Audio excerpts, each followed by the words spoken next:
Oh, oh, oh, oh.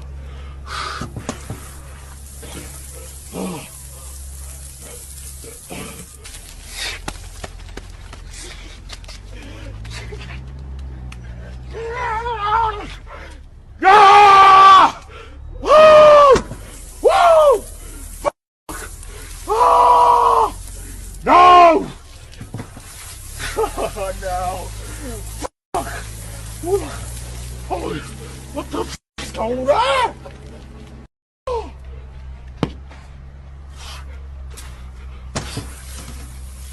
I see you, enemy. I see you, enemy. Enemy.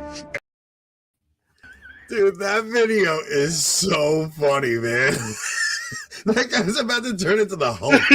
Like, he's legit about to turn into the Hulk. He was so, like, bugging out. I don't want to see what is going on. Definitely going to purgatory for laughing at this. Dude, what a great video, man. People don't realize, like, throughout the week, I'm constantly, like, sending you stuff, and it's just like, what do you think of this one? What do you think of this one? When I sent that one, we were both, like, my ribs hurt from watching that one. It was great. Apparently that's an older one, but I had never seen it before. Yeah, I've seen it. I saw it. I didn't realize it was the same one, but I've seen, I've seen people do that prank before. Maybe it wasn't the same one. Like, I've seen college students doing it to their buddies, when their friends are in the shower and stuff. Oh man, what was your week like since we last spoke?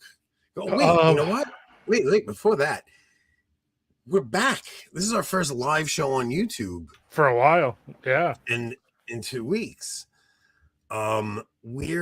We're going to probably, I didn't even talk to you about this yet, but I was thinking like maybe we do Tuesdays on YouTube and Thursdays on Rumble just to grow the Rumble channel a little bit. It is. We're broadcasting live on Rumble right now.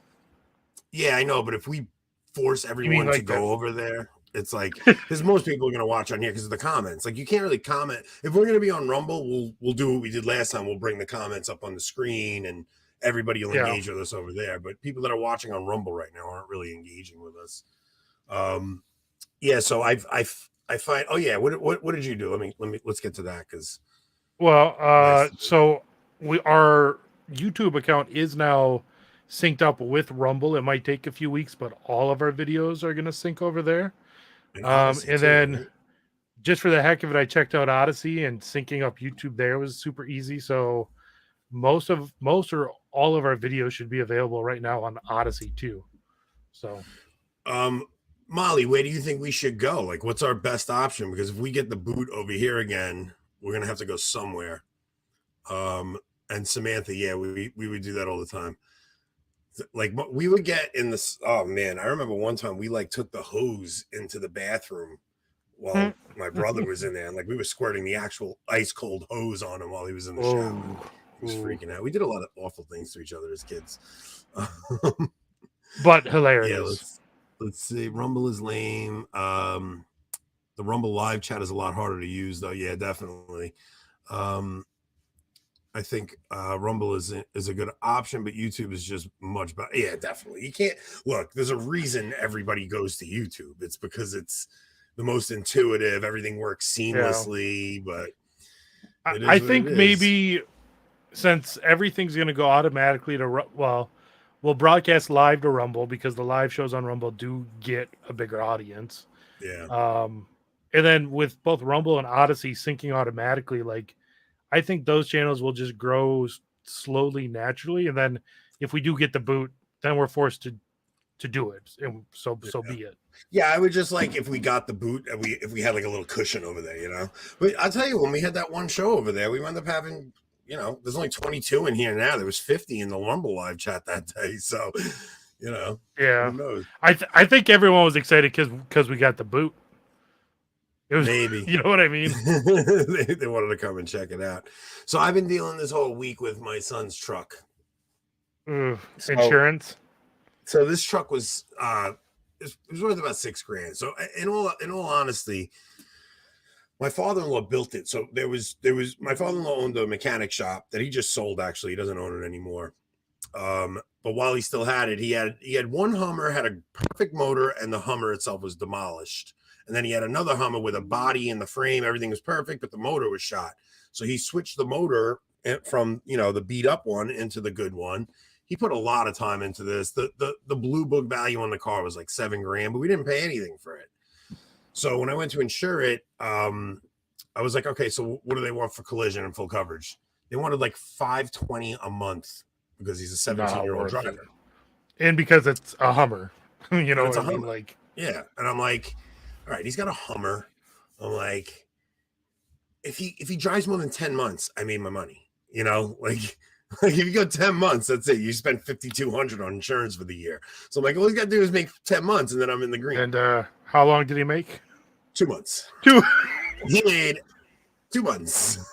I know everybody's like, well, thank God he's all right. And of course, thank God my son's okay and nobody was hurt. I'm not getting $1 for that truck, man. And not only that, I had to pay $400 for the tow, and then the guy charged me $75 a day for storage. And I was fighting with the guy because he would only take cash. He wouldn't take my credit card over the phone. So he would only take cash. Every day I would get home and he would already leave the shop. And it was like, I'm like, I'm not paying you for another day. I was ready to fight this guy. You have no idea. So I wound up going there to pay the guy. And one of the guys that worked at his shop was like, you want to sell that? So instead of me having to pay somebody to tow it out of there, I wound up selling it to one of the guys at his shop. So I at least saved a little on that. But yeah, this has been a very draining couple of weeks. So my son's just saving every dollar he can now. And I told him, once June comes, if he's got a couple grand saved, we'll see what we can do. We'll help him out. We'll get him something. I may push the tip jar around June, guys. Give me a little hand with this car because holy cow, it's expensive having teenagers. Man, and I don't know what it's like out by you, but like the used market around here, like it's insane. $4 or $5 gets you something garbage. super old and 180,000 miles, Yeah, you're getting like a Honda Accord, like a 2003 Honda Accord for $5,000 now. It's crazy. It's really nuts. Like that, they are just because people can't afford new cars, so the used car sales are just through the roof. It's crazy. Yeah. So we went snowboarding this weekend. And it was just me and my girls. It was just me and my girls. So my son didn't come because he's working nonstop. He's every dollar he can for a truck. So he was supposed to come with us, but he wanted to balance. It was just me, Nicole, Stella, and Sophia. And I had such a fun time at my daughter's, man. Like we went on, I posted a video, like we went on a hike through the woods in Vermont, but they just got clobbered with like 2 feet of snow. It was so much fun. We went and saw waterfalls, frozen waterfalls. But while we were skiing, I'm sitting, like we all go in for lunch, and my brother Dom was there with his wife and kids when we went skiing. So we all go in for lunch. We come out, and I'm waiting outside with a snowball in my hand, ready to go for when my wife walks out of the restaurant at the lodge. I'm sitting there geared up, ready to go. She comes out. I lob the snowball at her. It hits the woman next to her. Rob, when I tell you, this woman screamed bloody murder. Like it didn't even hurt her, but she was looking down at her phone, and when it hit her, it just shocked her so much. She screamed like somebody was stabbing her. It was the most. I ran over. I'm like, I am so sorry. Oh my goodness, I'm so sorry. I'm so sorry. She was just like, you just shouldn't be doing that. I'm like, you're right, ma'am. I'm so sorry. My wife was mortified. She wanted to kill me. And then I wrote a note in my phone saying, like, so because you got to remember this stuff, like something happens to you on Thursday, you're not going to remember. So I'm jotting a note in my notes, and I'm like, oh, it's, stranger hitting stranger with a snowball. And my wife looks over, she goes, who are you texting? I'm like, not texting anybody. I'm writing a note. She goes, what kind of note are you writing? I'm like, I'm just writing a note. She goes, are you writing a note about the snowball you just threw? I'm like, yeah. She's like, she was so disgusted with me. I'm like, why do you care? I'm like, I have to tell funny stories on the air. That was a funny one. It made me laugh. When doesn't Nicole want to kill me? You want to know something, man? We gave up drinking for Lent. My wife. And you're still alive, huh? She's been She hasn't so killed you yet? bubbly and sweet, dude. Like the total opposite. Like she's just been this like bubbly, sweet person. Like every day I come home, she's like humming when she's making dinner at home. I'm telling you, I think we're gonna stick with the no drinking thing. You don't I realize. rarely drink. I mean, it's just I don't Well, know. the I thing is, enjoy. I if you drink a decent amount, like if you're going out on a weekend and you're drinking and you get anything more than like 3 drinks, you don't realize it takes days to recover from that. Like you're especially at our age, like well, my age, I'm older than you, but like once you hit like around 40, it's like a hangover is, and I'm not well, even saying getting drunk, just having like 4 or 5 drinks. The next day, you're just a mope. You don't want to do anything, and then it takes until like Tuesday.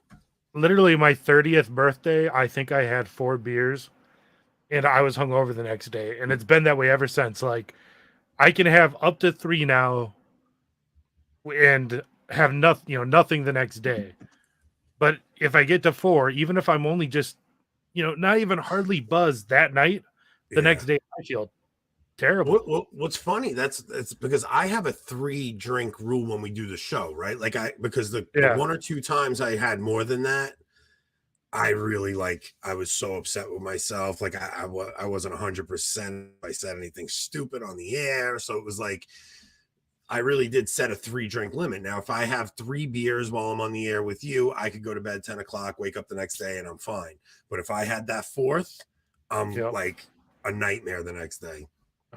Hey, Paul, nothing happened to Spiritus. We still upload everything over there, but they don't have any live chat or live stream or live chat.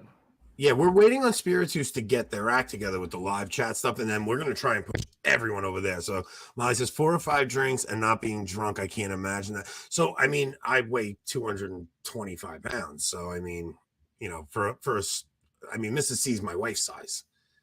I think she's like 5'2" and 120 pounds or something. Like, of course, 5 drinks is going to knock you over. Let's see. Yeah, water in between drinks definitely does help. Did you see the all right, so now do you remember in 2013 the Carnival Cruise poop cruise? I think so, yeah. Okay, so all right, so when you're driving 6 hours to go to Vermont, you got to find things to listen to, I find a documentary on it's just called The Poop Cruise. Dude, this documentary is nuts. These people go on a Carnival cruise. They get out there. They enjoy their whole trip. On the way back, they got 2 days left to the trip, and there's a fire in the engine room. Yeah. Everything shuts down. No power, nothing. They think they're going to get it done right away.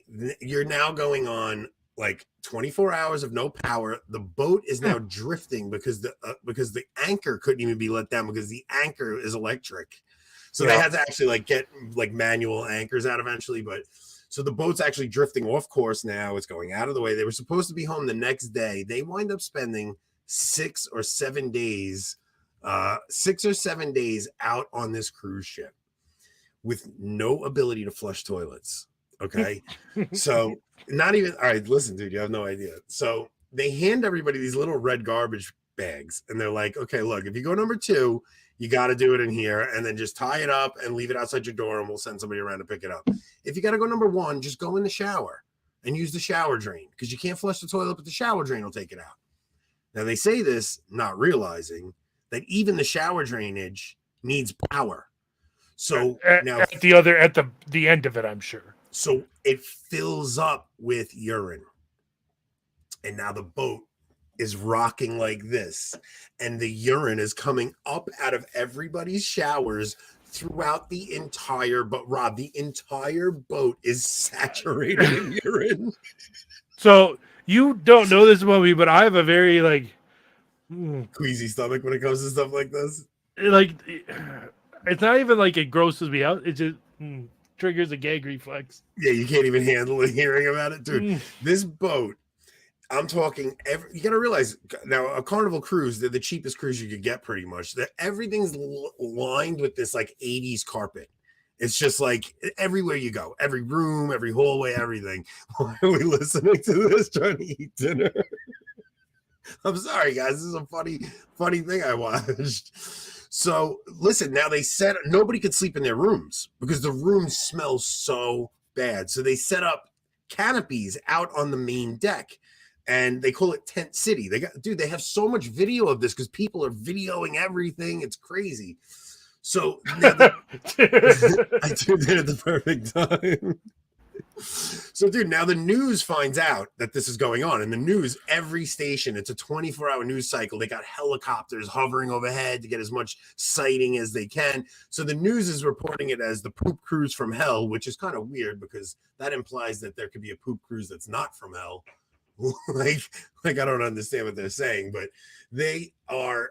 Depends what you're into, I suppose. I guess so. There are some strange ones. Just think how much worse this would be if Anthony was drinking.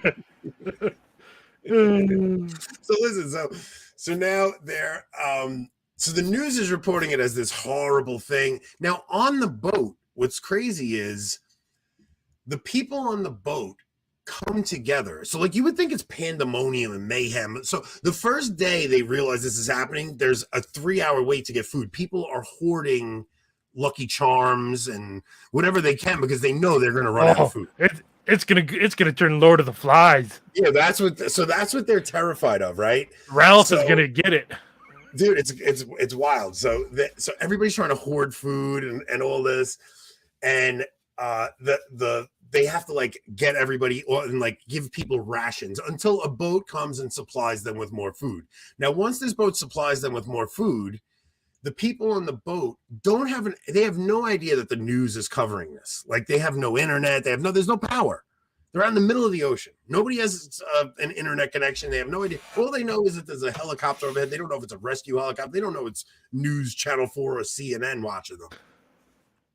Now, the people on the boat, after they get the supplies, the cruise announces, okay, look, everybody's going to be refunded completely. You're also going to get a free cruise, and you're going to get $600. Now, once people have food, they know they're getting their money back. They're being reimbursed. They're getting a free cruise and $600. Now you have a party atmosphere. So they have an open bar, and people are getting hammered. And it's mayhem at this point. Like, dude, you gotta see this documentary. They gave a bunch of people without access to bathrooms, a bunch of alcohol, open bar. So like there's fights breaking out, so they shut the bar down. They're like, okay, this is a bad idea. And then the next morning they see the kids are all getting really restless. So a lot of the parents organize all these games for the kids. There was a comedian on the boat that wasn't supposed to be on the boat. He goes and does a comedy show that night, and like he's yelling it because there's no power for the microphones or anything. But the people really did come together, and the news is reporting it like they were at each other's throats, ready to kill each other. It was a really funny documentary, man. I'm surprised no one, because I'm sure they're out in international waters, right? Someone should have just taken the opportunity to take the boat over. Just. I'm the captain now. Yeah, exactly. I'm the captain now. Dude, the thing didn't go anywhere. It was just stuck. So now they get a tugboat, and they're going to have the tugboat bring them in. So the captain tells everybody, okay, guys, the tugboat's here. We're going to be in tomorrow. They were still 4 days away because of the current ripping the other. So they thought they were going to be going like 25 knots. They were going like 3 knots. Chugging back slowly. People are like, I could swim faster than this. What a nightmare. Oh man, that was a good one. And then eating I'd like dinner to and watching say NBA is a dangerous game. I'd like to say we have videos that we could do instead of this, but we have a video that's almost a snuff film and a video that might be a snuff film. So I don't know if those are any better, Lauren. Let me see what our options are. How should we ease into this tonight? So, we could ask Kenneth Copeland to pray for us. We have to get to this. Okay. We have to get to this. Now, I'm sure a lot of people saw this, right? Like, I mean, this was during the height of COVID-19. Kenneth Copeland had a sermon where he was, what does he say? What is his one? From the office of the of the prophet, like I don't know, or the office of the apostle. I tell you, be gone, COVID-19. You have to see this video because my favorite thing is not Kenneth Copeland; it's his hype man. He has a hype man, and the hype man next to him goes, "Be gone, be Wait gone." a minute. Am I your hype man? Oh, if that's the case, I can't do this. I'm the hype man on this show. Who are you kidding? Yeah, good point. Craig says play some Corey Feldman. That'll be prepping up. All right, so We ready for all this? right, let's get into this. If you guys have not seen this, this is gonna be such a treat for you guys. I've heard about it a ton because Jeremiah mentions it all the time in his like Modern Enthusiasm series, but I've never watched it. No, this is amazing. Like this is amazing. Here we go. Hold on, I should probably take this down for now. Because we have... In the name of Jesus. Oh, thank you, Jesus. Oh, thank you, Jesus. What's the hype? Standing in the office of the prophet of God, I execute judgment on you, COVID-19. Oh, Ramash. I execute. How can you judge a virus? Wait a minute. The hype man. You just watch the hype man. Be gone. Be gone. Everything Kenneth Copeland says, the hype man just throws a little. He's like a hip hop, like if you ever watch a hip hop show. He's the backtrack. Yeah, you just got a hype man so that because when hip hop artists are out performing, they're breathing so heavy that they need somebody else to throw those words in when they're catching their breath. So he's judgment on you, Satan, you destroyer, you killer, you get out, you break your power, you get off this nation. I demand judgment on you. I demand. He doesn't even know what to do. He doesn't.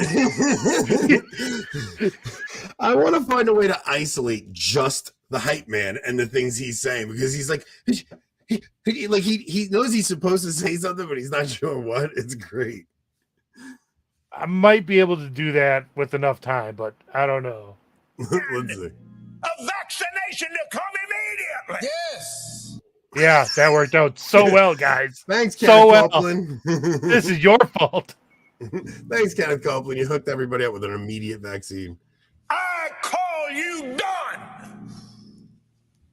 I call you doggone. Doggone. Is he calling the virus Dawn or done? Well, I call Don COVID Don.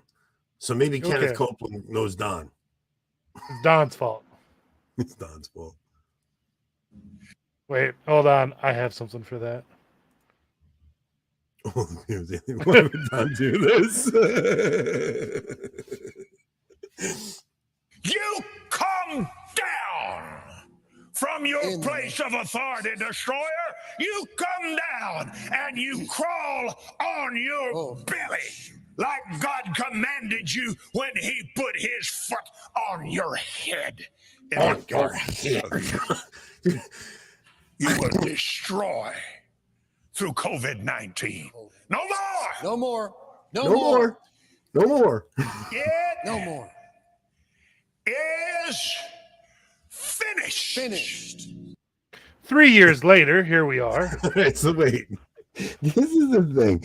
Like, Protestants do this, right? Like they'll like they because they can't do exorcisms, right? Like, I mean, he's not a priest, but like he could by the authority of the prophet of God. I mean, I have a hard time calling this even really Protestantism. Obviously, it comes from Protestantism, right? But like, yeah, of course, it's not even really any form of Christianity. Like, this is word of faith cult mumbo jumbo, BS.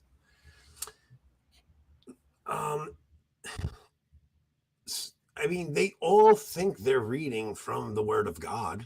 I know, but well, just how is it different from your typical non-denominational pastor? What are they preaching? They're not doing this stuff. Not as well.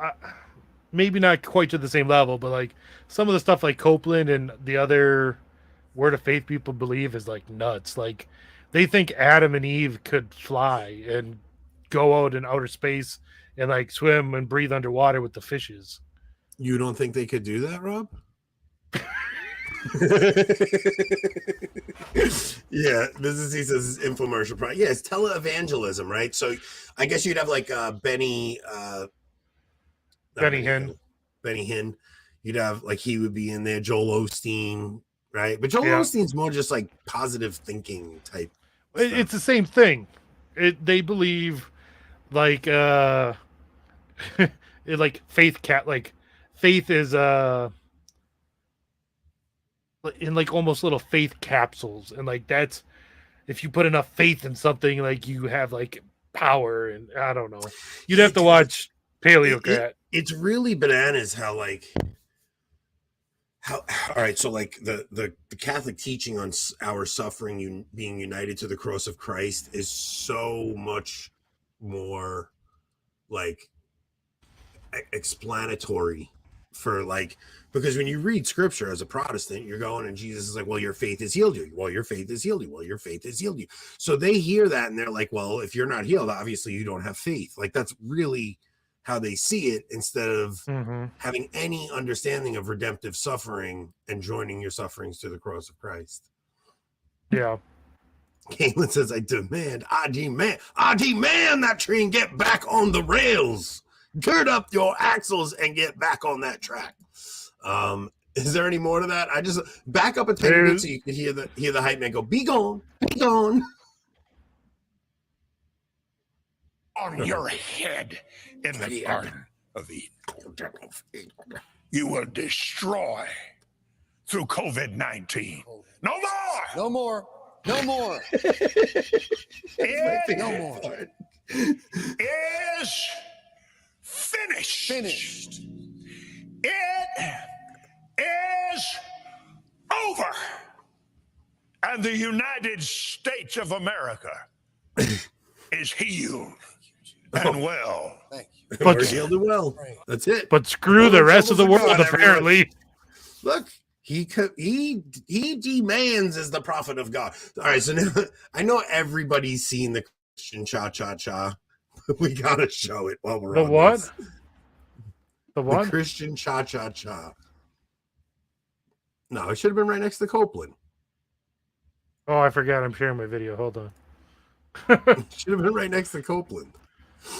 There, Did I not send it? no, there's a libs of TikTok. No, there's I got nothing else. Yeah, no, but I gotta send you the cha cha cha, dude. I thought I had it on there. Let me see. No, I didn't get a Christian cha cha cha. I'll send it to you. Hang on. I have a video of Jason in 15 years. Oh yeah. Let's play the video of Jason in 15 years. For the record, Jason, Anthony literally sent this with the caption, "Video of Jason in 15 years." It is. Oh boy, here we go. Oh, here.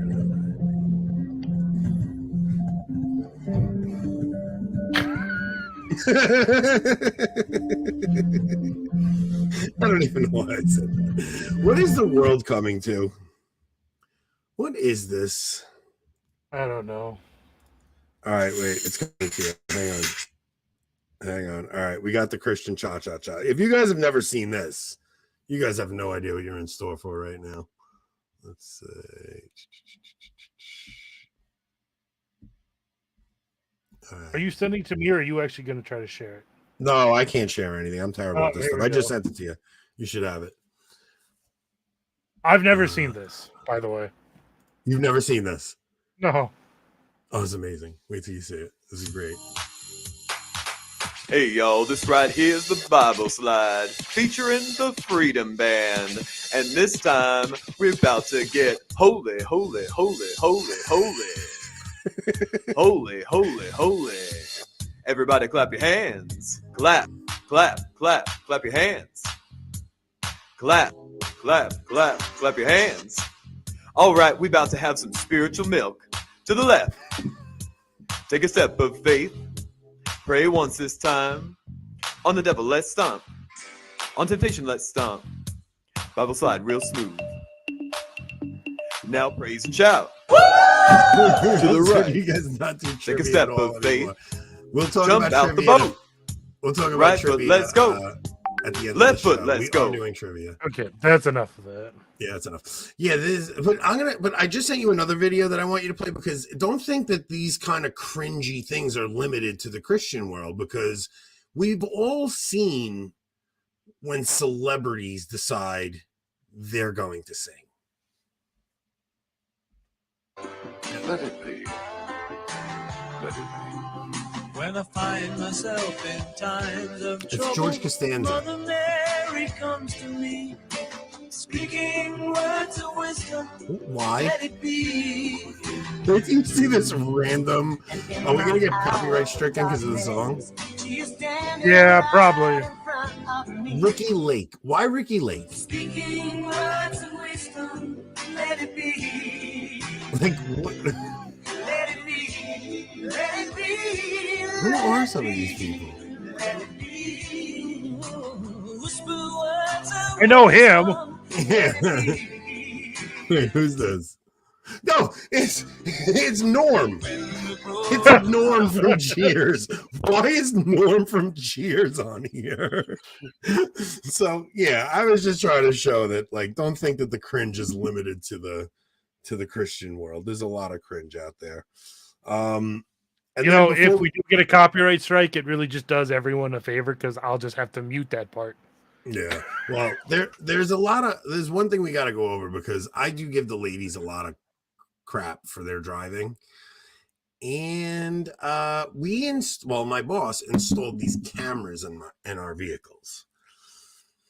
My driving score is a 45. It's not good. I'm ranked 6 out of the 11 drivers in the fleet. So he installed these cameras that, when I tell you, it's like having an HD camera in your face. If I touch my phone, an alarm goes off. If I do, like, I get these alerts. Like if I don't slow down fast enough, I get a failed to respond quick enough. So this is me on my cell phone, and Probably texting me. Probably, and this is the alert I get. So See him texting at the bottom. You see me holding my phone at the bottom. So yeah, so now I have a cat. So Rob said to me the other day, he goes, wow, it's amazing. Ever since you got that camera in the truck, we hardly hear from you anymore. It's true. During the day, it used to be, I'm sitting at my desk. It was ding, ding, ding, ding. You know, just messages from Anthony. Non-stop. Now I'll get one at 6 a.m. and one at 5 p.m, and that's about it. Yeah, I can't play around on the phone at work anymore. And then my uncle texts me constantly. He's like, "You're on your phone again. You're on your phone again." I was like, "Guy, relax, settle down." You know what would be hilarious? Put one of these. Get your uncle to give you one, and put one in your vehicle at home, and record your wife driving. Yo, listen to me. I'm getting one for my kid's car. But all right, so when my uncle first put GPS in our trucks, he didn't tell us about it. Now it was this magnet thing that he stuck up under the wheel well, and it was just GPS, and he was able to see on his phone where we were. I found it on my truck. So we were at his house shoveling snow, because when it snowed out, we would go to his house and shovel his driveway. I stuck my GPS on his car. Dude, he was bugging out. Anthony, why are you always right? Dude, he was bugging out. It's like, this freaking kid's not at my house. I don't get it. What's going on? Wherever Al went, the GPS went. So he got wise to that. He wound up wiring it right through the thing. And now we have cameras. It's like, I told him, if there's a microphone in there, I'll be fired. If he ever heard the things I say about him in that truck, if he ever heard half the things I say about him in that truck, I'd be fired. Oh, that's hilarious. All right, so we talked poop cruise. Unfortunately, you know what we should play? The father of 7 babies with 7 baby mamas. Oh boy. Let's just play this degenerate, and let's just see how far. Because I sent this to Rob with the title. Oh no, that was actually no. What do you do this week on A Culture Without Christ? Let's do that one first, because that's how this whole like title of the show started. Like I sent Rob a video and I go, oh, look, this week on A Culture Without Christ. And you just see mayhem in Queens. So this is in a Queens store. It's in Corona, which is right where my yard is, where I drive every morning. And this is a Chinese-owned business. And the, what do you call them? What is the news called? A group Asians? of youths. A group of youths. What's a ute? Let's see.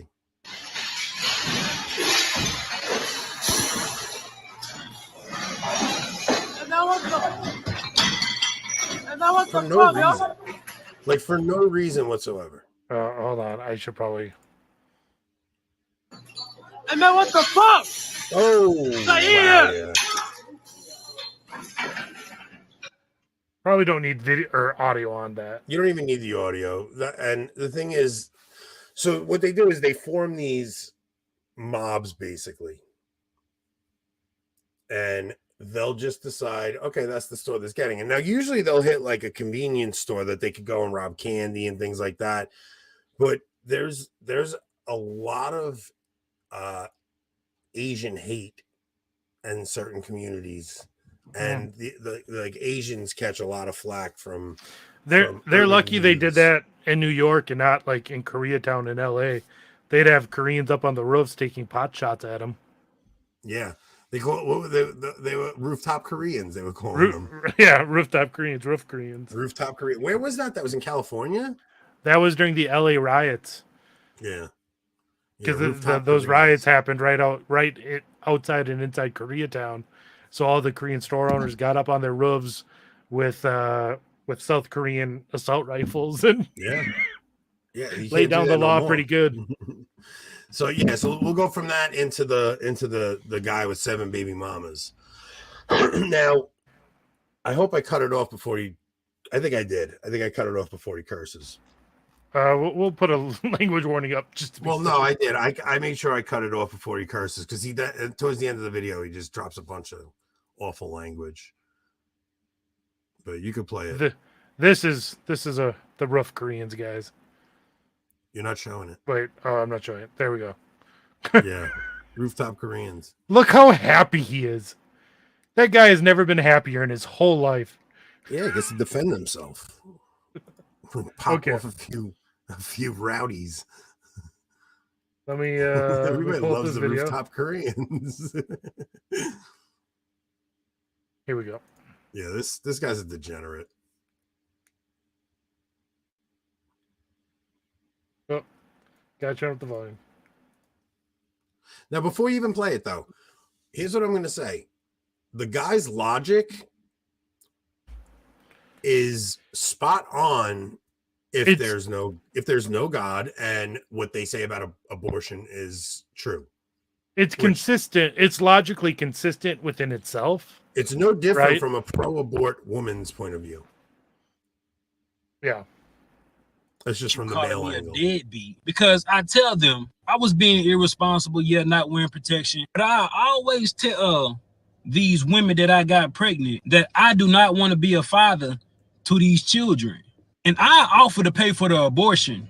Majority of times, they'll either take the abortion or they'll take a plan B. But only these 7 have kept these children. But the crazy thing about it is they want me to be responsible for some children I told them I did not want. So for some years now, some of them been trying to get in contact with me, access denied. Because I don't really know why you're trying to get in contact with me. I done told you I did not want them kids. So don't expect me to be responsible financially, emotional, spiritually, mentally, or physically with some kids. It is a strange thing that it's like there's such an emphasis on, definitely, Margo, we're going to get into that, but there's such an emphasis on a woman's right to choose her own destiny. And if women don't have access to this, they'll put themselves in a position where they, their career gets put on hold. We were talking about it a little bit the other day, just about how like abortion is legit human sacrifice, right? Like it's like you're literally sacrificing a human being to improve your own circumstance. Like whether it be because the child is handicapped or it be because you don't have the money for it and you want to do things for yourself. It's yeah, his logic is consistent. If women can abort on demand, fathers should be able to choose to not be a father. Now, the like we can acknowledge that he's a POS because, you know, like after your third one, what are you doing, bro? Like you haven't learned a lesson. You got 7 kids out there. Like after your third, I would say before the first, but yeah, you think at least after the third. After the third, you think he would have went, all right, this is not working out for me. Now, the way he's talking is as if many of the other women took his advice. Well, he said only these 7.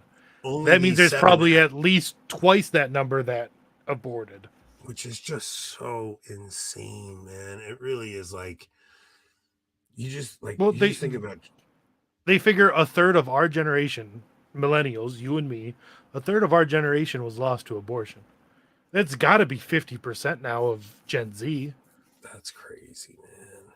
Bro, you ever catch any of those clips of the Whatever podcast where like the guy gets a group of like pretty college girls in there and they're all dressed like hooches and he just asks them like basic questions and stuff, and like he'll ask the girl like, oh, do you think a guy should pay for the first date? And she's like, oh yeah, he should pay for it. Oh, do you believe in equality of the sexes? Yeah, well, how do you square that? You think the sexes should be equal, but then you want to have these traditional roles.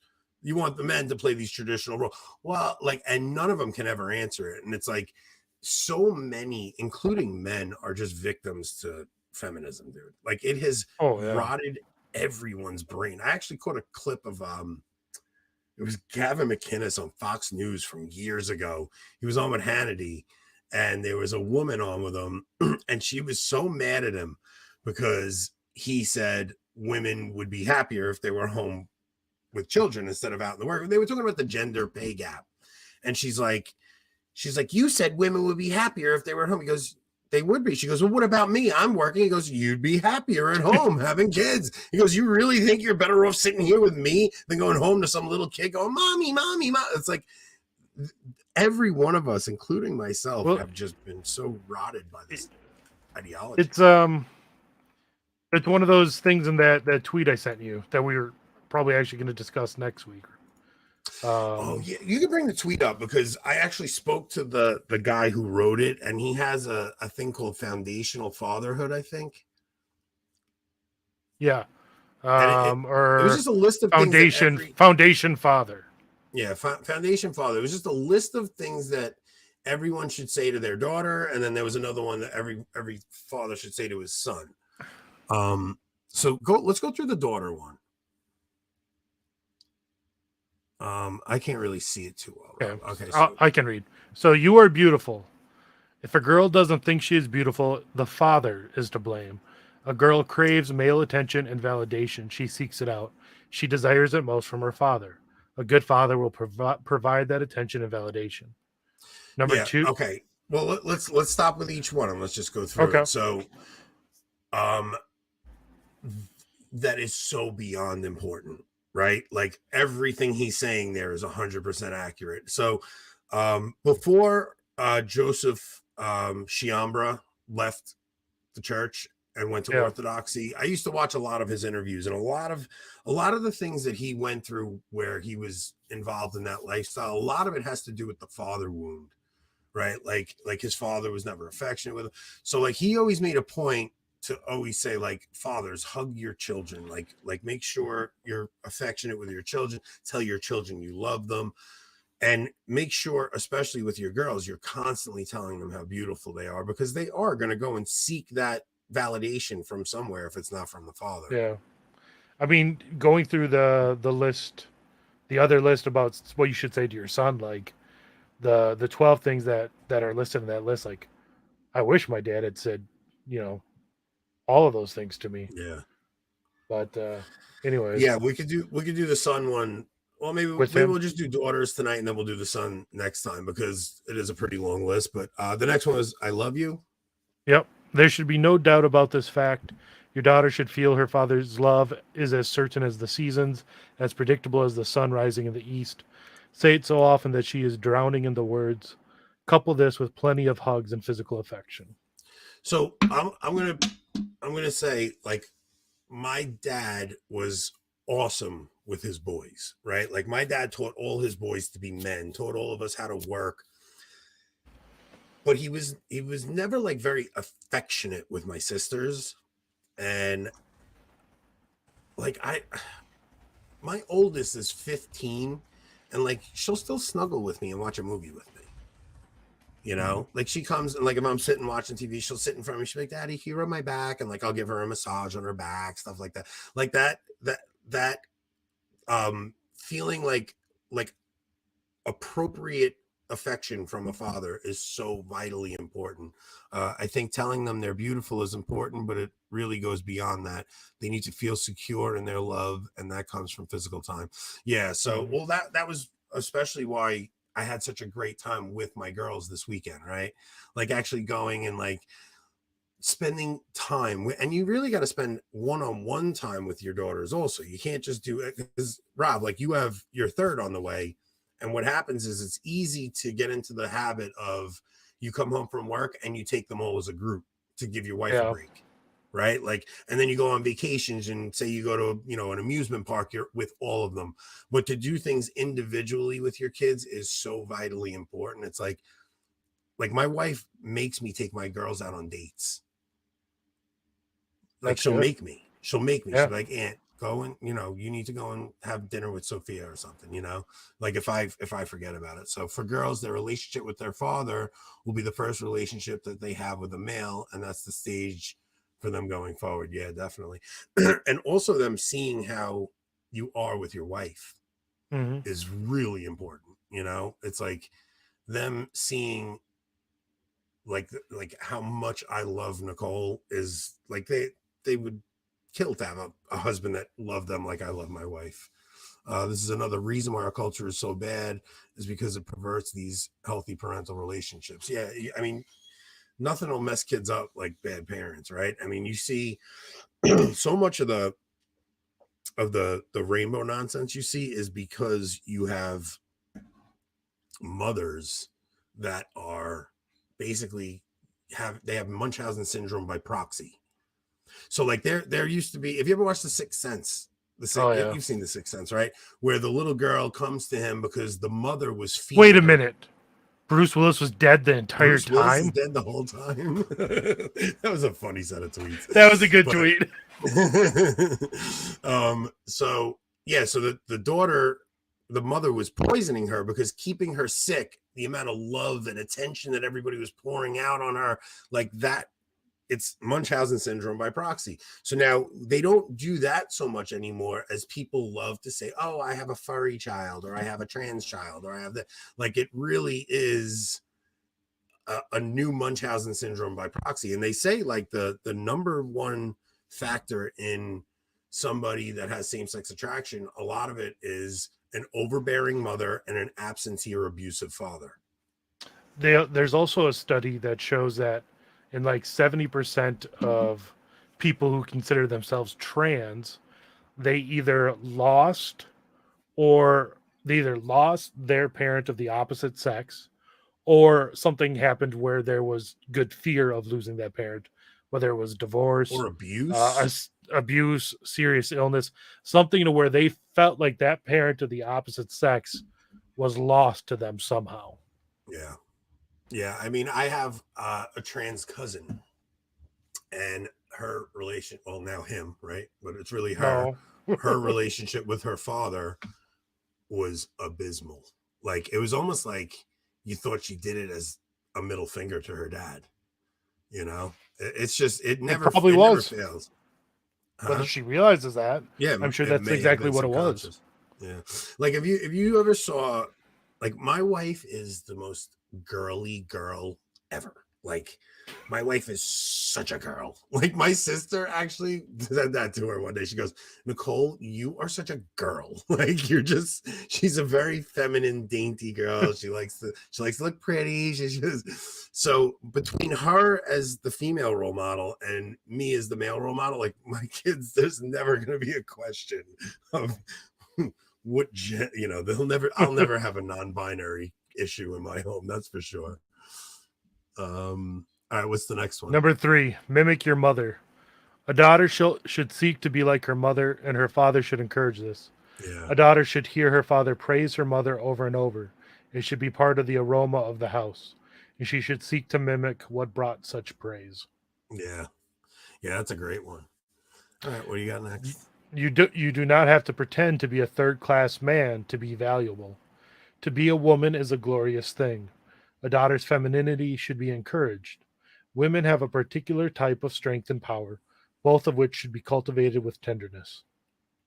Yeah, so let's just pause on that one for a second, because every single place you're looking in the culture at this point, every time they try to make a girl like the lead role in a show or a movie, what do they have to do? They have to make her They have to make her masculine. Chick. She's got to be this badass chick. She'll beat you up, like things like that. It's like, it's so cringe inducing at this point that I cannot find a show that I'm willing to sit through anymore, because I get through one episode and I have to turn it off. It's listen to this just hammers home how awful oh my goodness. You're ripping a child's world apart with divorce. It really is horrific. But yeah, like every female celebrity, role model, anything in the culture, they're not even like, it's not even like they're making them into honorable men. They make them into a carbon copy of the crappiest men on the planet. Like that's what and in every one of those scenarios, especially in like the superhero movies, all the men, like all the other like superhero men, are still better than the woman. So it really does make them a third class man. Yeah, a third class man. Where, like, if you look at Captain America versus Captain Marvel, Captain America has like a humility about him. Like there's something about like he lays that. Where Captain Marvel, when she comes in, it's like, well, I'm this badass chick and I got everything. It's like the most arrogant, obnoxious version of and it's like they think that that's like, that people want to see that. I'm still watching that stupid show, The Last of Us, which I told everybody I was done. You said after episode 3 you were done. I know I said I was going to be done, but this stupid show, I watched another episode, and this week it was the badass little girl's going to, she's in a situation where she's traveling with this adult man, and he's like a father figure to her. And she's in trouble and she's about to be assaulted. And modern screenwriters feel like femininity is a poison and the only cure for that is to be 100% into masculine traits, but not good masculine traits. The worst masculine traits possible is my point. So now this girl's about to be assaulted and you're waiting for the father figure to burst through the door and save her. So I watched like the after the show, they go inside the episode or whatever. So it winds up the father figure never comes through the door and she winds up killing the guy herself. So they're explaining this in the after show and they're like, everybody's sitting there and they're waiting for Joel to come bursting through the door and save Ellie, but we wanted none of that. We were going to let Ellie be the one to get herself free. It's like these people don't understand that these tropes in stories exist for a reason. It's because it's a good story.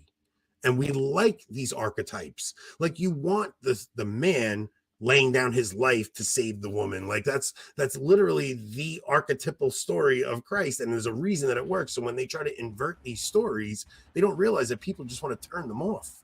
They're so unenjoyable. Yeah. What do we got next? We have, let me go back to that. You will make a wonderful mother someday.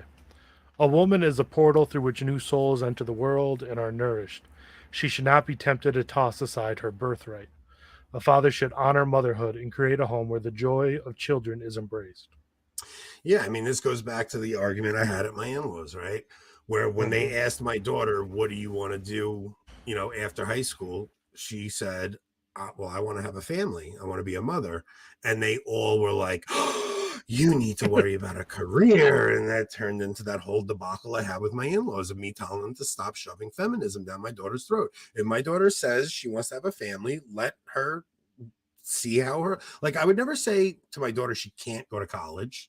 I wouldn't do that. If she wants to go, she can go to college. But I do encourage both my daughters to, if you're going to look for some kind of a career, make sure that it's a career that works with being a mother. Like if there's something you could do from home, like I really think my wife has the perfect gig. She does photography while the kids are at school, and she can edit from home at her computer. Like you couldn't ask for a better scenario, you know? And I'm not saying that my daughters have to do that, but it's the perfect scenario where my wife, you know, after the kids are at school, she sets up a photo shoot. She'll go do an infant photo shoot. It takes her an hour or two. And then the bulk of her work is actually editing on a computer that she does from home. It's like the ideal place to have, you know, your wife working, where she could work from home and she can make her own hours. It doesn't interfere. And really, a woman doesn't need to be like a necessarily a stay-at-home mom, but women, even when they worked, it was working from home because they ran the home economy. That's what economy was. It was, you know, it was the economy of the home, and that's what the women were in charge of. Even most men largely worked from home up until the last 200 years. So yeah, that's true. Well, the thing is, a woman should never have to worry about being the sole provider, right? So no matter what my daughters do, it should be like a supplemental income to help her family if she has to do that. It should never be she's the sole provider, because if she's the sole provider, she'll never respect her husband. It's just unnatural, you know, like it just. And this was the whole crux of the debate that I had with my in-laws, because my brother-in-law's sister is the sole breadwinner in her home, and the husband's just, I don't know what he's doing. And you'll never convince me that there's not some tension there because of it, because it is unnatural. It is unnatural. So yeah, Margot, you were brought up that way, where they always told you needed to provide for yourself. And look, there may be it may be a scenario where you do have to, right? Like, I mean, But by teaching a woman or anyone to rely only on themselves and no one else, you're teaching them to not rely or trust in God. That's essentially what you're ending up doing. Yeah, and it's like I would say this to young women that like maybe do want to go to college or anything like that. I'm not saying don't do that. What I would say is never put a career ahead of a family. So like there's another show my wife and I are watching where the girl's a politician and the guy he has a porta potty company back in Ghana. And she's in New York and she's a politician and she's running for office, and they fall in love. And he's like, my life is back in Ghana, but I want you to come with me. And she's like, I can't put my career on hold for you. Why don't you leave your business and you come and stay with me? And it's like, this is another show where they're going to push the feminism angle, and she's going to be the one. She'll never be go follow your heart. Like, if you really love this man, put a family first, because you will get fulfillment from your family. You will not get fulfillment from a career. I always knew I would be a homemaker, and I used to tell people that when I was 16, it used to make my aunt's head explode. Yeah. My brother Frankie, he works with me, and his wife has a baby. Now her sister is a career woman, and my brother's working and letting his wife stay home to raise the kid. And her sister is giving her so much crap that she's not working. And it's like, why would she go back to work? Like, she has babies in the house. Like, what are you talking about? If my brother's able to provide, why would she go back to work unless she needed to? It's one thing if it's necessity, but if it's not necessity. It's like, how many people can name the president of the United States that was in office when their great-grandparents was alive? What, maybe 5 to 10% of people can do that? But even then, that's like, how many people even remember the leader of the entire country at that point, let alone anyone else? Yeah. But how many people have heard 1 or 2 stories about their great-grandparent? Yeah. You know, no one working at the company you're working for now, 50 years from now when you're retired, is going to remember you. But your grandkids will. Your grandkids, great grandkids might. Stories to tell. You know what I mean? Like, there's actually like a family tree book that I want to get with my kids, like for my kids, and before my dad and because both my grandfathers passed, but I still have a grandmother alive. But I would love to get. It's like a family tree book, but they also like you go and you bring it to your grandmother and have her write a little something in it. Mm-hmm. And then my dad, I'd have him write something, and then I would write something to my son, and then he would write something to his son, and it would just be a cool thing to have come down through the male heir, and just keep handing it down to your male heir, hand it down to your male heir. Like this last week, my mom found CDs that were made from my grandpa's old photo slides, that you'd put in an old projector. So they had been digitalized on a CD about 10 years ago, and I took them and moved them over to a flash drive since no computers have CD drives now. But like, we're going through these 1,600 photos, and it's at my mom and her brothers and sisters as kids. So my grandpa is probably 40 or so in the pictures, and like my great grandparents are in the pictures. My great grandma I never met. She died before I was born yet. We're going through these. I'm seeing pictures of them. I'm hearing stories from my mom, and you're not going to get that from a career. It's just, no way.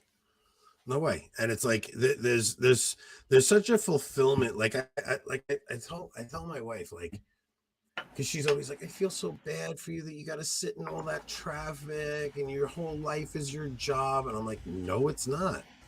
My whole life is here. Like, this is like, I don't even mind my job. I do what I got to do. I go and I get it done. But like, walking into this is what makes every nonsense thing I deal with worth it. It's like, I don't care. I'm a man. I'm supposed to go and break my ass and go and sit in traffic. It's like that's what I'm supposed to do. It's funny because like even with like when we order food or if we do anything like like when we went skiing, right? When we were coming back to the house, everybody's like, I gotta get in the shower. So they're all like, there was only one shower in the Airbnb we got. It was, it was a beautiful house. There was only one bathroom. right. So we get in the car and I go, I got the last shower because I knew they were going to fight over the first shower. But it's like, of course I'm taking the last It's shower. just part of being a dad. Yeah, you just always sacrifice and let the girls go first. And then after everybody got out, we were sitting in the den. We had, after dinner, and I was rubbing the girls' backs and their feet because everybody's feet hurt and their legs hurt and everything. Mm-hmm. It's like those are the most joyful things you can do as a dad. It's like, Yep. What do we got next? That's on for there? sure. The world owes you nothing, but your husband owes you loyalty and love. A daughter should expect a man to treat her no less than her father. A father sets the bar of what a daughter should expect, and the bar should be set high. I'll tell you, man, I don't know if like I don't lose my temper on my kids ever. Like I have this unbelievable patience when it comes to my kids that I don't have with my wife. It's like that woman can frustrate me so quickly. But my kids, I'm like this gentle, and like my wife will be flipping out, screaming at them. I'm like, just relax, calm down. It's not that big of a deal. She's like, I hate you that you're so patient with them. It's funny. What's next? Put on some more clothes. Daughter. This is what. This is every dad that's got a teenager. Look, my daughter has all these sweet 16s coming up. My other daughter's got bar mitzvahs this year. So that's what you get. You get the bar mitzvahs and you get the sweet 16s coming. And my daughter, the first sweet 16 she went to, her dress was above her knees. And I said, take that thing off, go back in. I have two rules: no cleavage, and the skirt's got to be below your knees. Those are my rules. You don't like them, I don't know what to tell you. You're not going to. You mean you let them show shoulders and ankles? Yeah, I just want it to be modest. Like it doesn't have bar mitzvah or bat mitzvah. I don't know what it is. Which one's the girls? I think she's surprised you let your kids do Amish things. Look, We're an inclusive family in 2023. Anthony, we all heard about the argument you had with your in-law. Well, listen, I let them go to one of those, and then they come home, and I tell them, as long as you never marry one of them, we're all right. Don't worry.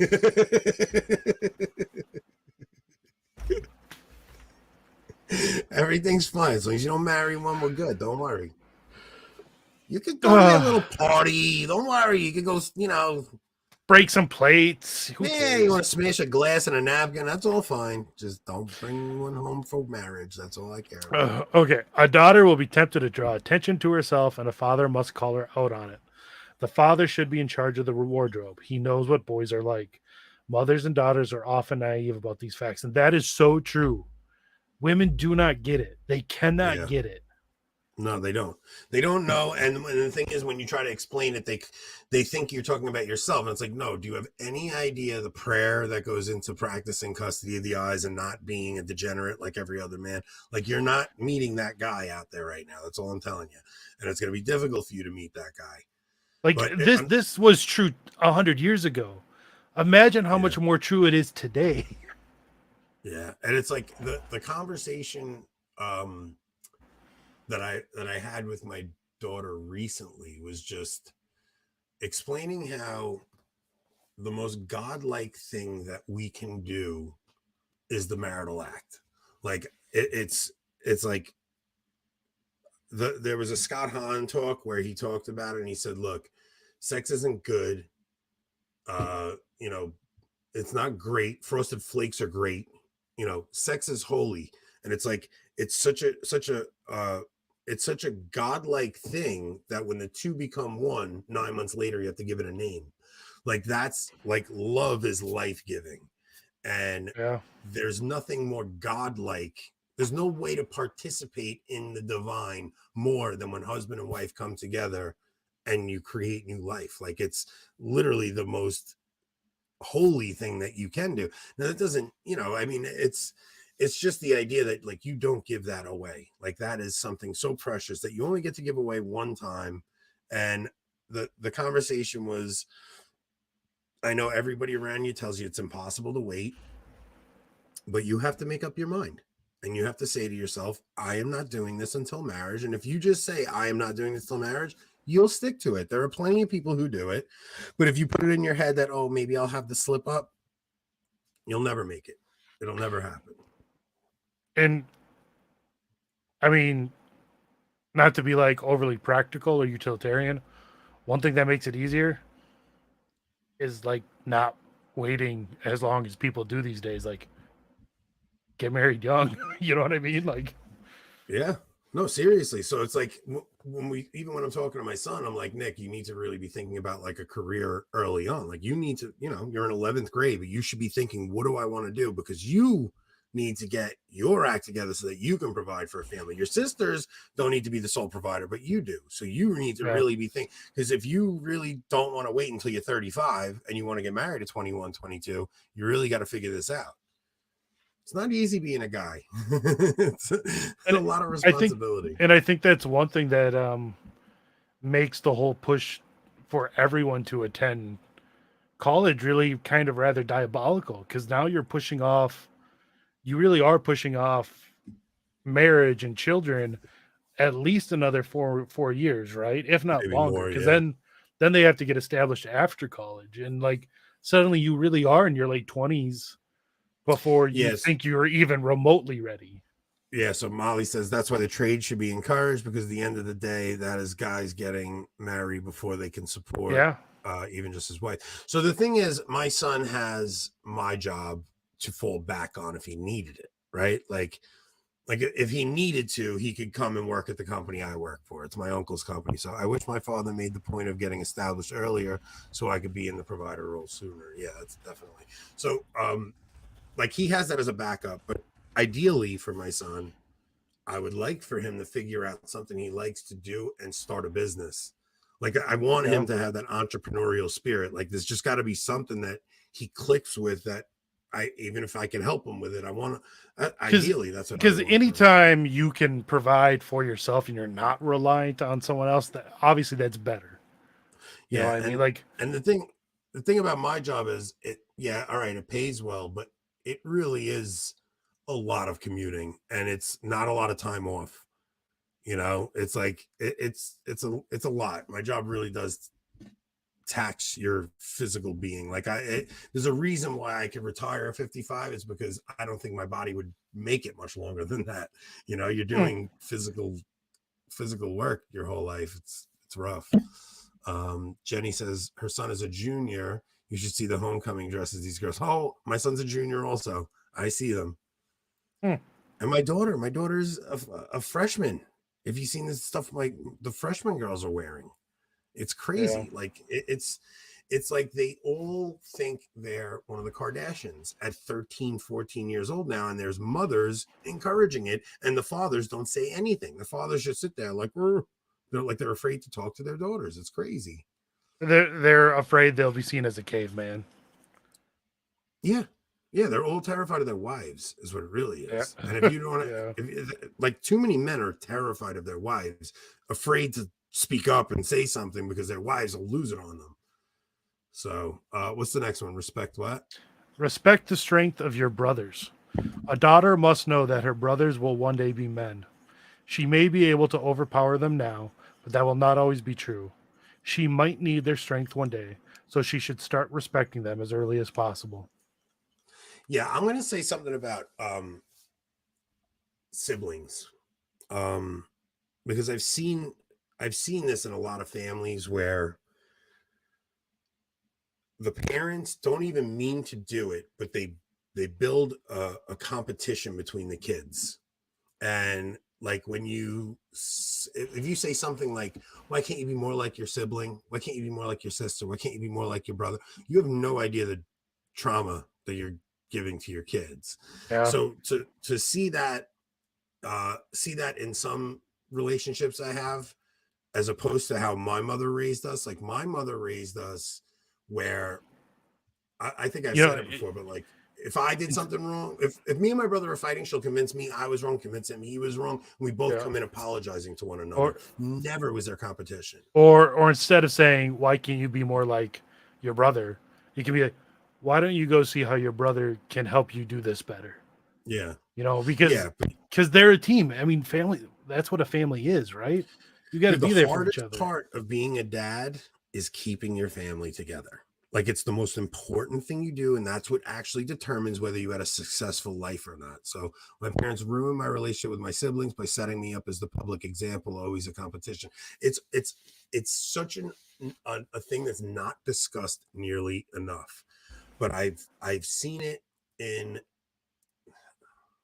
obviously my wife's family. So my wife's mother, and I adore my mother-in-law. She doesn't mean to do it, but what she'll do is like my wife's one sister has a lot of money. So you're talking like, I mean, I think I put pictures of I know. Yeah, you've told me this story. Millionaire, ruthless millionaire. Yeah. So her mother will talk to my wife and her sister and be like, can you believe Chelsea got this? Oh my God, Chelsea got this. Oh my God, Chelsea got this. Now she doesn't mean anything by it, but the other daughters are sitting there and being like, so what? Like my ranch isn't enough. Like my 1-story house isn't enough. You need this exotic, you know what I mean? And it's like, you don't realize that you could do that to your kids. It's not intentional. So I don't want to put malice on my mother-in-law's part. It's just, you have to be very careful not to do that with your kids. It's like any team or organization, right? As the leader, you can't tear people down in front of other people. Yeah. You can't tear a brother down in front of his siblings. You know, that's a good point. Because you're leading them. Yeah, it's like my son, my oldest son and my oldest daughter, like they would always fight when they were younger.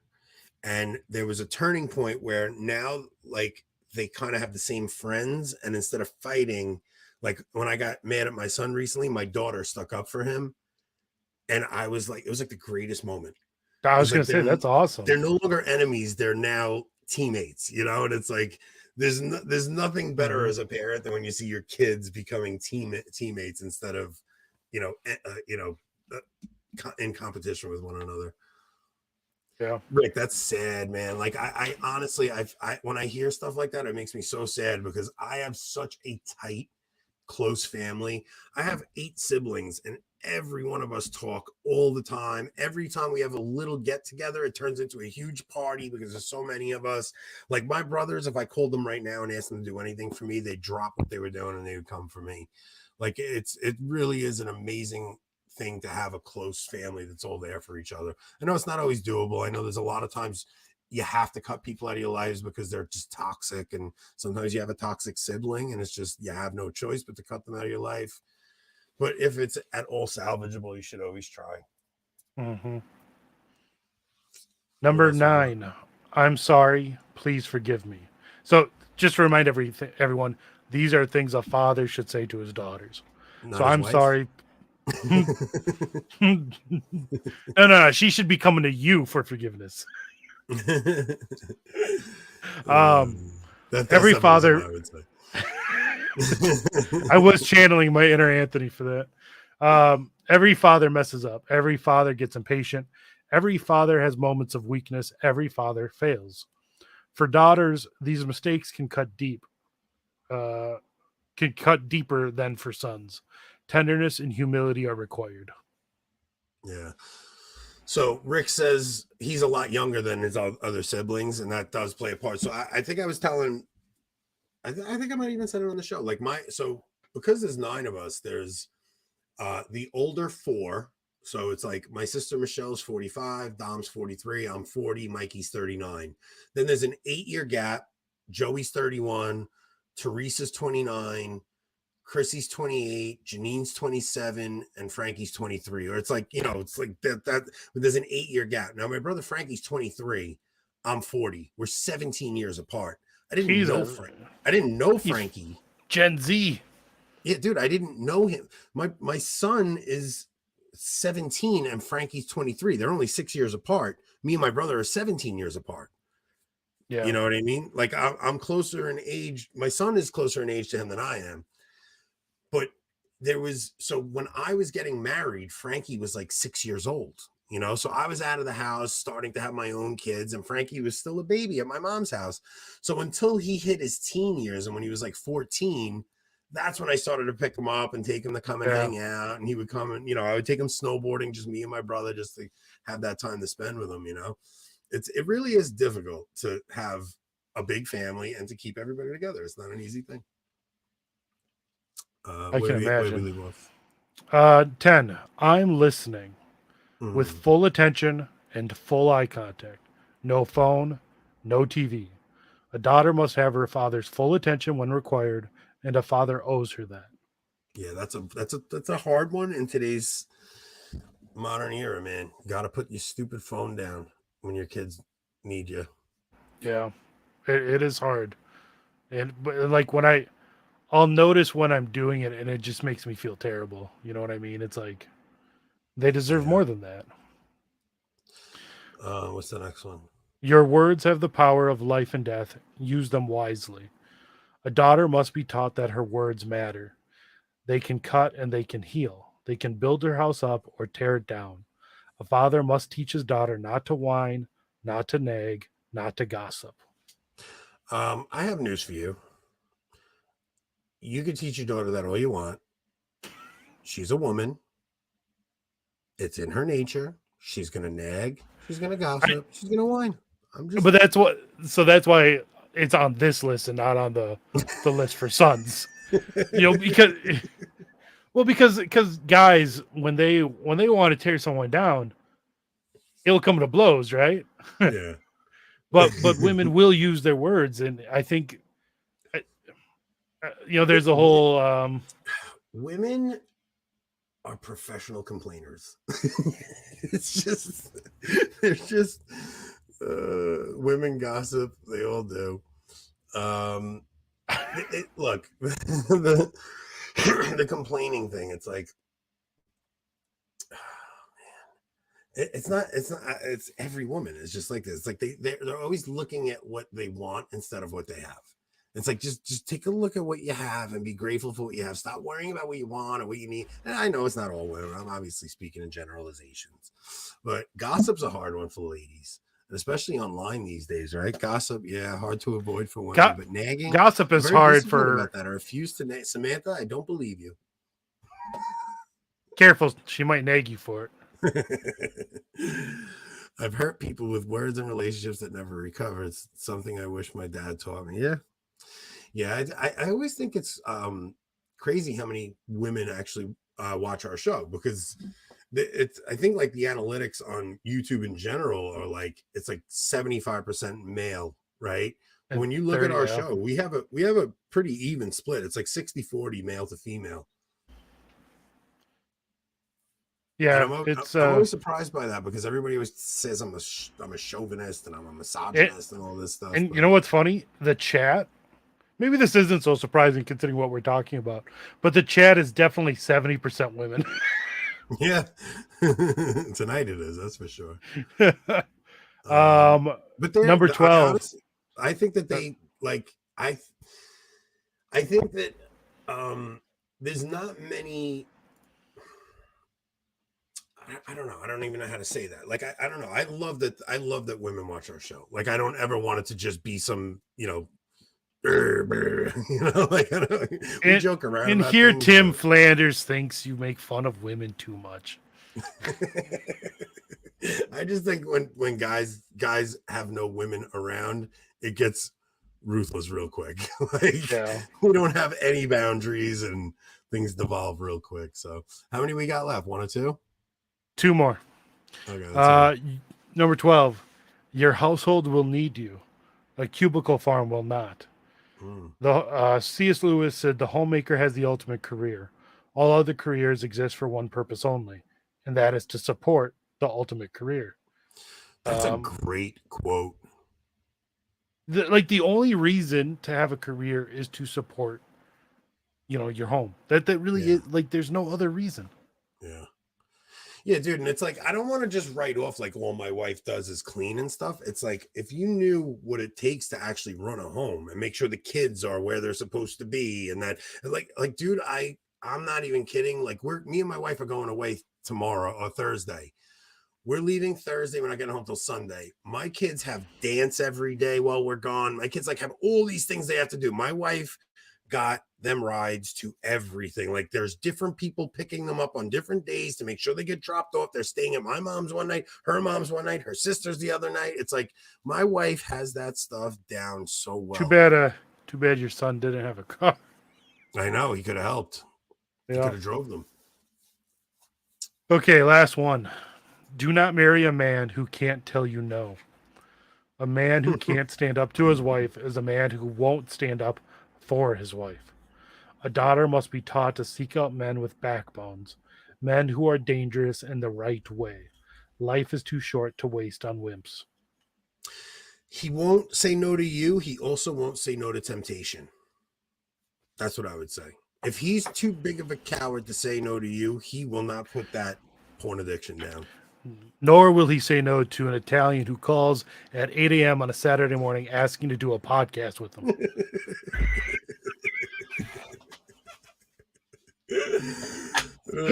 Sometimes you just have to put your foot down and say no. I'm very pushy. I don't take no for an answer. So you could have said no. I wouldn't have accepted it. I kind of felt like no wasn't going to work. So no, I just knew this was going to work well. Don't worry. We got this whole. Samantha says yes. And fathers teach your daughters to accept leadership of a man. This is a hard lesson for girls today if their dads didn't show it. Yeah, look, I mean, you of course want to make sure your daughter meets a good man, which is a lot more difficult these days than it ever was. My dad absolutely is a yes, dear man to my stepmom, and it always bothered me. My husband is definitely not afraid to tell me no, and I love that. Look, women want. There's a couple of things about like all the joking around about what we say about marriage advice and stuff. It's like, you have to be an exciting husband. Like, you can't be this pushover. No girl wants, like, women think they want a man who does what they say, but they actually don't. Like, a woman wants to be told no if she's doing something wrong. And she also wants a man who's going to take her to do exciting things. Like, you have to always treat your marriage like you're still dating. And that's one that men drop the ball on a lot. Like men think like once they're married, they could just like let whatever happen now. That's it. All right, I got the wife. That's it. Like, no, you still have to like sweep your girl off her feet once in a while and remind her that you guys are still best friends and remind her that you're still fun to hang with and you guys still can have a good time together. It's really tricky after, I mean, me and Nicole are 18 years this year. I'm telling you, it's really tricky when you have young kids. Well, we have little ones. Of we course, are finding it so hard. And especially if you are not close to like in-laws that can watch the kids overnight and especially you're going to have an infant, right? Like you're going to have an infant soon. So I would say you're going to have what Hope and I realized before. So you might get to play babysitter while we're in Michigan, because I realized that's going to be our 6th anniversary that weekend. Oh, I would, dude. I will take your kids. I'll take them to do something. We'll do something while you guys go. Yeah, she's gonna have the baby at that point, though, right? So the baby will probably come with wherever we go. If you take the baby, I'll take the boys. Me and the boys will go do something fun. I'll take them bowling or something. I don't know. Fun go-karting. I'll take them somewhere. Yeah, and the other thing is like once your kids, so like for my parents, because they had the 8-year gap between Mikey and Joey, they had 4 babysitters at their ready. Yeah. Like when they wanted to go do something, like they had 4, teenage babysitters whenever they needed it. My parents never had to pay for it. I never had a babysitter. Me and my oldest siblings were a babysitter. But all right, we're coming up on an hour and a half. Do we want to play any of those videos before we get off? Do we have any other? Do we want to show a funny one? Do the wheelie one. That's what I was thinking. Do the wheelie one. You guys are gonna love this one. This one's funny. Let's see. Let me get it set up. Yeah. All right. The music is great.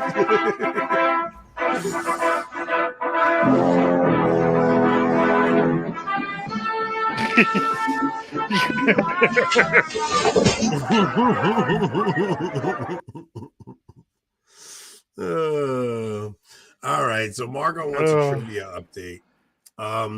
Here's the thing. Here's the thing about trivia. This kid Kyle came on trivia a couple months back, and I let him guest host, and I competed. We did Bible trivia, and I don't think I won that episode. I think I did. Either way, afterwards, Kyle went and cut up a bunch of clips to make me look stupid and put them on his channel. Ever since then, I told Kyle he's never coming to host trivia again. I tell Rob I'm going away Thursday, so there's no Thursday show, and I find out these guys are planning trivia behind my back while I'm gone. How did you find that out? Well, I'm people are asking me what, like, oh, do I have the link for trivia for Friday? I'm like, what do you mean trivia Friday? Who's doing trivia Friday? So you guys think it's okay to steal my show? I think that's what's going on. I think you guys are trying to steal my creation. Well, you've admitted how you're not much into it lately. I'm not, but that doesn't give Kyle the right to steal my gig as the host of So You Think You Know the Fit. Yeah, it's real funny. Nah, I would love to keep this bit going and act like I'm. I was gonna say, but I can't. So we're gonna go all the way with it. I was ready to kick you off the stream and end the show. I was really gonna try to like act mad, and me and you have a fight on air, and we'll end the show in a fight, and then I don't come back until next week. You guys do trivia, make it all awkward, and maybe we'll get some people. Like, look, here's the thing. The show's not growing fast enough. So I think we have to do something. So like, I think Rob needs to get arrested at a Planned Parenthood or something. Like, that's my plan. Like, Rob needs to take one for the team and get arrested. Here, I would do it if you were there with me, but I know I'm just being set up to take the fall. Maybe when we go to Michigan, we'll do it together. Oh, I'm for it. So, all right. So here's the thing. I'm going away with Nicole. Leaving Thursday morning. So I am letting Rob take the reins while I'm gone. and Kyle will be hosting. Now, last time Kyle hosted, out of the 20 questions, the contestants knew 2 of them. So, Matt Frad's producer, who nobody knows because he's never on screen, will be on the show. So, his name is not actually Thursday, I would assume, but that's what they call him. But he will be on Thursday. I don't know. I don't know. I was hoping Kyle with his connections over at the Pints with Aquinas crew would have got us a meeting. Or didn't Kyle tell us that when the night of that debate, he's sitting in a room somewhere there in Steubenville, and Trent Horn walks in and he goes, "Oh, hi, Kyle. Dude, you can't get Trent Horn on for trivia." Yeah. Okay. Not even that. Like, you're gonna tell me Frad watched the clip of me telling the story of meeting him and he didn't think it was funny? Like, what got like that makes me not like that. Well, to be fair, the reason Thursday can come on Friday, Thursday come on Friday, is because you're not going to be there, and there's that whole something restraining order with the Italian. Rick says doesn't matter as long as y'all watch News from the Pew. I don't care. Rick, what time are you guys doing News from the Pew? If it's at 8 Central, I can redirect everyone over there. Kyle has an interview with who? I don't know if he means Thursday, because he did do an interview with Thursday, or maybe he means Trent Horn. I'm not sure. Either way, it's not helping us. So, I don't know. Do you guys have a theme for Friday show or just general trivia? So he's going to come up with the questions. I offered to, but he said he was going to. So I don't know if there's a theme or not. We're gonna go for it. I think for the most part, it's going to be the normal crew. I still have to talk to Darren, but I would imagine Darren's going to be there. But Connor said he was in. Mark from Tradman said he was in. Jason, you never know. He might be in Mecca or Medina. If you guys want to keep the show on the tracks, I would say, Jason, we don't need you this week. Mrs. C, I'd say Trent's kind of like a, take him away. Yeah. He wouldn't get the vibe we're going for. Nah, he's too like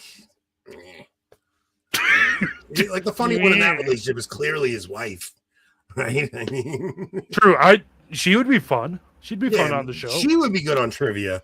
Trent, not so much. I mean, I don't need some guy on my show with a pacifier, and I don't know. That was a weird thing that he did. Anyway, okay. I know. Why do Australians do that? I know, like their nose or no. Are they saying something or is it? Yeah, just... like if they're saying "oh no," they go "I know." It's weird. I don't know. I don't know why I or Canadians do the A. Yeah, I guess so. Yeah, but like to say no and say no, I know. I think Steven's cats are typing. Oh, cool. So we get a rainbow flag on that. All right. So Friday night trivia will be on Being a Catholic. Guys, please like, subscribe, share the video, man. Like, you guys don't realize how much sharing the video actually helps. Like, if you go on Twitter and you say, dude, you guys got to check this podcast out. It's actually really good. Like, why do you check a podcast out? You check it out because somebody referred you to it. It's not very often you check a new thing out unless there's somebody that you connected. Every podcast I've started watching or listening to, I saw, recommended to me a dozen times before that and just never did it. But then someone said something about it. Yeah. 100%. Or someone sent it to me. You know what I mean? It's like, oh, Rob, you got to hear this, history podcast we're listening to. Check it out. Then you check it out. And then next thing you know, you're listening to it. And so, yeah, guys, please share our videos and tell everybody how amazing we are. Especially if they're influential people. Yes. Kyle, I'll let you host trivia every time if you get us the Matt Fradd interview. That's the deal. Or Scott Hahn, since you know Scott Hahn. I would literally push Matt Fradd in front of a garbage truck to get a Scott Hahn interview. And there goes our chance with Fradd again. All right, take us out. Oh man, such a train wreck.